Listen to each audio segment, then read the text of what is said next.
अवैसी साहब का जो प्रोग्राम अररिया की सरजमीन पर होगा, विधानसभा के सरजमीन पर, तो इंशाअल्लाह वो ऐतिहासिक प्रोग्राम होगा। यहाँ के लोग, क्योंकि राहुल गांधी का भी यात्रा हुआ है, तेजस्वी यादव का भी यात्रा हुआ है और भी दीगर पार्टियों के लोगों का यात्रा हुआ है। हमारे शेर हिंदुस्तान जनाब बैरिस्टर सदुद्दीन ओवैसी साहब का पहला यात्रा है और इस पहले यात्रे में उनको एहसास दिला देंगे इंशाअल्लाह ताला कि अररिया आपका दीवाना है। हम लोग इंशाअल्लाह ऐसे स्वागत करेंगे जो एक लैला का मजनू करते हैं। ओवैसी साहब सीमांचल के लैला है और उनके सारे मजनू जान माल तन मन धन घोड़ा भोल नगाड़ा सब कुछ इंशाअल्लाह स्वागत के जितने चीजें हैं वो सब उन पर निछावर किया जाएगा। जब हमारे गरीब मजलूम दुकानदारों को रमजान के मौके से हमारे दुकानों को तोड़ा गया तो पदाधिकारियों के सामने डटकर अकेला मुकाबला करने वाले का नाम राशिद अनवर था और दीगर पार्टी के जो मुसलमानी चेहरे थे, इन लोगों ने तो ये भी सियासत आजमाया कि भाई राशिद अनवर बहुत नेतागिरी करता है। एसपी साहब से डीएसपी साहब से मिलकर उनको कहा कि भाई इस पर मुकदमा करिए, सरकारी काम में बाधा डालने के आरोप में इसको जो है जेल भेजिए, इसकी हैकरी उतर जाएगी। अरे हम जब पार्टी ज्वाइन किए थे 8 मुकदमे हम पर आज भी हैं, लेकिन मेरा अल्लाह मालिक है, हम किसी के बाप से नहीं डरते हैं, मुकदमों से कुछ नहीं डर होता। हम जब गुनहगार है ही नहीं तो हमें डरना कैसा।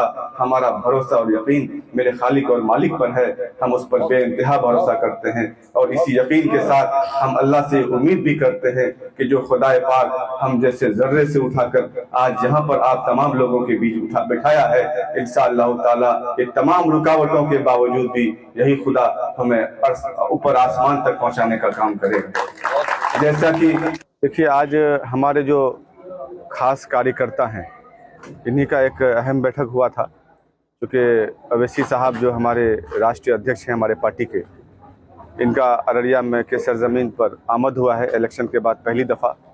और इसी सिलसिले में हम लोग ये चाह रहे हैं कि अररिया में उनका पुरजोर जो है इस्तकबाल हो।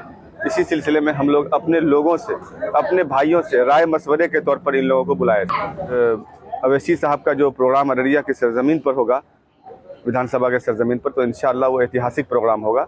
यहाँ के लोग, क्योंकि राहुल गांधी का भी यात्रा हुआ है, तेजस्वी यादव का भी यात्रा हुआ है और भी दीगर पार्टियों के लोगों का यात्रा हुआ है। हमारे शेर हिंदुस्तान जनाब बैरिस्टर सदुद्दीन ओवैसी साहब का पहला यात्रा है और इस पहले यात्रे में उनको एहसास दिला देंगे इंशाअल्लाह ताला कि अररिया आपका दीवाना है। इसकी तैयारी कर रहे हैं। अब जो वक्त आएगा तो आप खुद देख लेंगे कि कैसा स्वागत हुआ है। क्या सीमांचल में कुछ प्रभाव पड़ेगा? भाई हम तो सीमांचल में पहले भी 5 सीट जीतते हैं, सीमांचल से ही जीते हैं और इंशाअल्लाह इस बार तो हम जहां से भी लड़ेंगे पूरे बिहार में, तो अल्लाह की ज़ात से उम्मीद है कि हम 20-25 सीट तो ज़रूर हासिल करेंगे। आप संभावित विधानसभा प्रत्याशी भी हैं, आपकी तरफ से कुछ खास रहेगा? सर हम तो इसके मेंबर भी हैं। जो पार्टी का जो नींव हम लोगों ने यहाँ पे बिहार में अख्तुल ईमान साहब ने रखा था, आदिल साहब ने रखा था, इंजीनियर आफ्ताब साहब, भाई इश्तियाक साहब ने रखा था, उसके बाद उसमें से फाउंडर मेंबर में से मेरा भी नाम है। हम लोग तकरीबन आज 11 साल हो गया हम इस पार्टी में ज्वाइन हुए हैं और पिछली बार भी 2020 में भी हम ही तनहा थे यहाँ से और अब तक इस पार्टी में हम ही तनहा हैं। हमारे अलावा कोई यहाँ से ना दावेदार है ना उम्मीदवार है और इंशाअल्लाह ताला अल्लाह की ज़ात से और पार्टी से भी उम्मीद है कि मुझे टिकट भी मिलेगा और यहाँ के लोग मुझे वोट से नवाज कर मुझे असेंबली में ही पहुंचाने का काम करेंगे। बिल्कुल। यात्रा का रोड मैप क्या है? यात्रा का रोड मैप ये है कि ओवैसी साहब 3 बजे शहर के 0 माइल में आ जाएंगे और यहाँ से आज़ाद एकेडमी चौक होते हुए, हॉस्पिटल चौक होते हुए, चांदनी चौक होते हुए, काली मंदिर होते हुए हम लोग गोढ़ी चौक जाएंगे। गोढ़ी चौक से फिर वापस NH होते हुए हम लोग गैयारी के कन्या मध्य विद्यालय स्कूल के सामने जो एक छोटा सा फील्ड है, उस फील्ड में 10 मिनट का ओवैसी साहब का खिताब होगा। बस यहीं पे प्रोग्राम का अख्ताम हो जाएगा। अररिया वासियों से मैं ये कहूँगा कि इस बार आप नेता नहीं बल्कि बेटा चुनने का काम करिए। हमेशा आपने नेता चुना है इसलिए आप धोखे में रहे हैं। जब आप बेटा चुनिएगा तो यकीनन आपके दुख, आपके तकलीफ में आपका बेटा, आपका औलाद ही काम आता है। इसलिए मैं नेता नहीं बल्कि बेटा बनकर आपकी हिमायत और आपकी हिफाजत करना चाहता हूँ।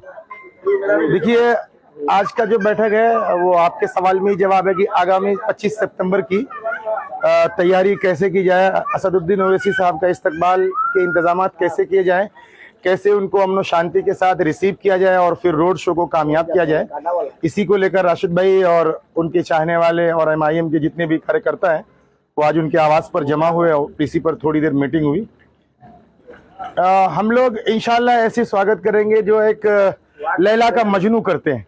ओवैसी साहब सीमांचल के लैला है और उनके सारे मजनू जान माल तन मन धन घोड़ा भोल नगाड़ा सब कुछ इंशाल्लाह स्वागत के जितने चीजें हैं वो सब उन पर निछावर किया जाएगा। ये उनके चाहने वालों की भीड़ है, सिर्फ पैगाम देने के लिए कि भाई हमारे बैरिस्टर असदुद्दीन ओवैसी साहब जो आ रहे हैं अररिया में और 0 माइल से लेकर के घोड़ी चौक जो रोड शो होगा, तो इसमें कहने या पैगाम देने की कोई बात है ही नहीं। और अररिया जिला का जो है जो भी व्यक्ति है सब उनके फैन हैं, सब उसके दीवाने हैं, जान माल दिल से जो है चाहने वाले हैं और जो है दिल से इस्तकबाल होगा। जी, हम लोग की तैयारी इस बार बहुत ही मजबूती तरीके से है। इस बार राशिद भाई के हम लोग कदम से कदम मिलाकर सारे युवा अररिया के खड़े उतरेंगे और ये पैगाम देंगे अररिया के लोगों को कि अब बदलाव बहुत जरूरी है। ये कोई 1-2 खानदान के लोग आते हैं, पीढ़ी दर पीढ़ी तक लूट के अररिया को खाते हैं। हम लोग टैक्स भरते हैं और हम लोग को रोड नाली वाला रोड मिलता है, गड्ढा गुड्डी वाला रोड मिलता है। मतलब कि कोई विकास आप किसी भी गली मोहल्ला में जाइएगा शुरुआत पॉइंट से लेकर आखिरी तक खराब मिलेगा। इसलिए ओवैसी साहब भी 25 तारीख को यहाँ पे आ रहे हैं, उनके भी स्वागत के लिए हम लोग बहुत ही ज्यादा उत्सव में हैं, ठीक है। और उसका राशिद भाई के साथ हम लोग खड़े हैं। पूरा इस बार बदलाव होगा और 40 से 50 हजार वोट से राशिद भाई को जिताने का काम करेंगे। आज से हम लोग ठान लिए हैं और मेहनत पूरा जोर शोर से चलेगा। पूरा इस बार पूरा युवा सब साथ है, बस इतना ही कहेंगे। हम लोग पूरा जोर से तैयारी में लगे हुए हैं। बैरिस्टर सब आ रहे हैं, बरगाछी से निकलेंगे काफिला और जाकर के 0 माइल होते हुए चांदनी चौक, घोड़ी चौक होते हुए गैयारी में उसका प्रोग्राम है। हम लोग ढोल पोपी के साथ उसके स्वागत में रहेंगे।